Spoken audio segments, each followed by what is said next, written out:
함께 읽은 말씀은 이스라엘의 회복과 관련된 비밀에 대해서 우리에게 알려주고 있습니다. 그 비밀의 내용은 무엇이냐면 몇 명에게 정확한 그 숫자는 알 수 없지만 이방인의 수많은 충만한 숫자들이 하나님께 돌아오게 된 후에 그 후에 이스라엘도 예수 그리스도를 믿고 하나님께 돌아올 것이다 라고 말씀하고 있습니다. 우리가 계속해서 살펴보는 것처럼 사실 이스라엘은 누구보다도 먼저 예수님을 믿어야 했습니다. 수많은 특권을 받았지요. 율법을 받았고 하나님께 선택을 받았고 할례를 받았던 그런 특별히 사랑받은 민족이었습니다.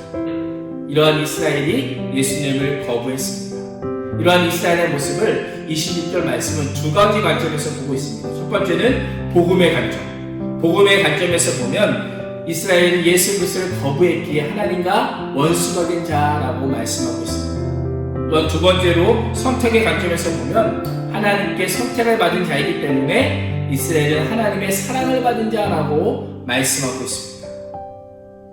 좀 이상할 수 있죠. 어떻게 한 민족이 하나님께 선택을 받기도 하고 사랑을 받기도 하고 하나님 원수 되기도 하냐라고 우리 친구들 생각할 수 있지만 그러합니다. 하나님께서 이스라엘의 조상인 아브라함과 세 가지 약속을 하셨죠. 우리가 계속해서 살펴보고 있는데요. 첫 번째 약속이 무엇이죠? 아브라함에게 하늘의 수많은 별들과 같은 그런 자손을 주시겠다라고 하신 그 약속이었습니다. 두 번째 약속은 아브라함과 그 자손에게 가나안 땅을 영원히 주시겠다라고 약속하셨습니다. 또한 세 번째 약속은 아브라함과 그 손들을 통해서 온 인류에게 복을 주시겠다라고 하는 약속을 하셨습니다. 이 세 가지 약속을 하나님께서 이스라엘 자손들과 약속하셨는데 하나님께서 이 약속을 지키실까요? 안 지키실까요? 네, 하나님은 이 약속을 반드시 지키십니다. 그래서 29절 말씀을 보면 무엇이라 말씀하냐면 하나님의 은사, 다시 말하면 하나님의 선물과 하나님의 부르심에는 절대 후회함이 없다. 다시 말하면 하나님의 약속과 하나님의 말씀은 결코 취소되지 않는다라고 말씀하고 있습니다. 비록 지금 이스라엘 백성들이 예수님을 믿지 않고 예수님께 돌아오지 않고는 있지만 불순종했던 이방인들에게 구원의 은혜를 내려주신 것처럼 이스라엘 또한 구원의 은혜를 잊게 될 것이다라고 말씀해 주고 있습니다. 우리 지금 한번 생각해 보십시오. 하나님의 말씀에 불순종하는 그 인간에 대해서 하나님이 내리시는 가장 무서운 심판이 무엇일 것 같습니까? 좀 더 쉽게 이해하자면 우리 친구들이 부모님의 말씀을 듣지 않을 때 부모님이 우리 친구들에게 가장 무섭게 대하는 그 행동이 무엇일까라고 하는 것입니다. 아마도 가장 큰 행동은 무관심일 겁니다. 우리 친구 생각할 수 있겠죠. 무관심? 그게 왜 가장 무서운 행동일까라고 생각할 수 있을 겁니다. 왜요? 우리는 때로 그런 생각하죠. 차라리 우리 부모님이 나에게 무관심했으면 좋겠다. 제발 내 마음대로 할 수 있게 우리 엄마 아빠가 나에게 간섭하지 않았으면 좋겠다라고 우리 친구들은 생각할 때가 있지만 성경은요, 무관심한 것과 그대로 내버려 두는 것이 하나님의 가장 무서운 심판이요 부모가 자녀를 대하는 가장 무서운 행동이다라고 말씀하고 있습니다.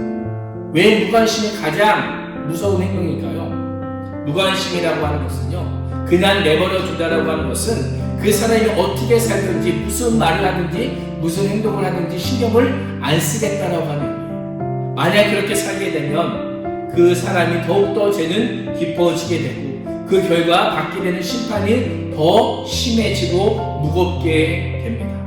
그래서 부모님의 무관심 또한 하나님의 내버려 두심이 결코 우리에게 좋은 것이 아니고 우리를 향한 선물이 아니라고 하는 것입니다. 하나님께서 이 땅에 죄가 가득함을 보시고 무관심하지 않으시고 어떻게 해요? 가장 귀한 아들 예수 그리스도를 이 땅에 보내주시고 가장 은혜의 절정이라고 할 수 있는 예수님을 이 땅에 보내주셔서 우리를 얼마나 사랑하시는지 직접 예수님께서 보여주셨습니다. 사실 죄인인 우리가 예수님이 왜 이 땅에 와야 하는지 우리의 머리로는 다 이해하기 힘들 수 있습니다. 마치 우리가 수학 시험 문제를 받아들고 풀려고 하는데 전혀 어떤 공식을 써야 될지 어떻게 풀어야 될지 감이 오지 않을 때가 있죠. 분명히 이건 시험 문제인데 분명히 숫자고 내가 배운 것 같은데 그냥 숫자구나, 나머지 신종이는 백주구나라고 그냥 생각하고 우리는 막 찍을 때가 있어요. 왜요? 모르니까. 어쩌면 하나님의 계획하심과 일하셨던 우리에게 이렇게 느껴질 수 있습니다. 하나님의 생각을 우리가 이해할 수 없는, 마치 3차, 4차, 5차원의 방정식처럼 그렇게 이해될 수 있습니다. 중요한 것은요, 그럼에도 불구하고 하나님 우리의 인생뿐 아니라 우리 각 사람의 구원 역사를 하나님의 아름다운 방식으로, 하나님의 아름다운 방정식으로 지금도 풀어가고 계시다라고 하시는 겁니다. 그래서 이러한 모습을 사도 바울이 어떻게 고백하냐면 하나님의 깊은 지혜와 지식을 생각하며 찬양합니다. 33절 말씀을 보면 무엇이라고 말씀합니까? 깊도다 하나님의 지혜와 지식의 풍성함이요. 내가 내 머리와 내 생각으로는 그 하나님의 지식과 그 지혜를 나는 능히 이해할 수 없다. 그렇게 내가 할 수 있는 일은 무엇이다? 오직 하나님을 찬양하는 것이다 라고 고백하고 있습니다. 그렇습니다. 오늘 하루 우리가 살아가면서 오늘 나에게 일어나는 일, 또 내가 마주하게 된 상황들과 환경들을 보면 우리의 머리로 100% 이해할 수 있는 것들이 많지 않습니다.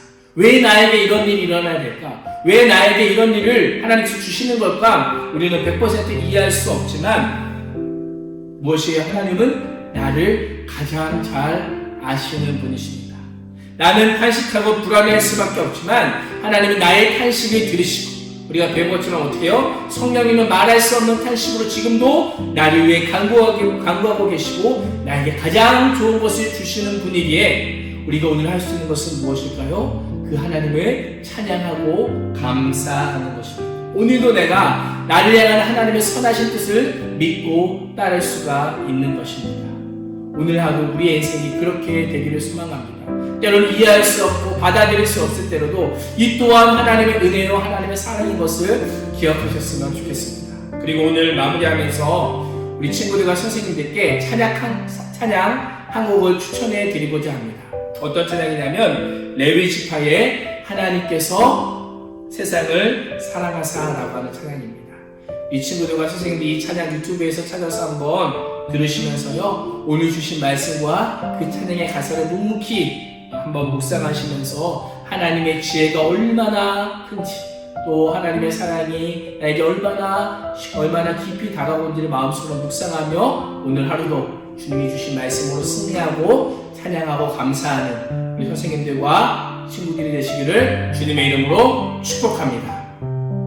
여러분, 8월 19일 큐티 우리 생각하기 적용하기 하는 시간인데 특별히 오늘 적용하기에 우리 이 설명을 통해서 우리 좀 함께 오늘 들었던 오늘 말씀 좀 같이 묵상하고 또 적용하고 생각했으면 좋겠어요. 이렇게 적혀있네요. 나를 비롯해 온 열방을 구원하시려는 하나님의 계획은 지금도 계속되고 있습니다. 그 안에서 나는 어떤 자녀가 되어야 할까요?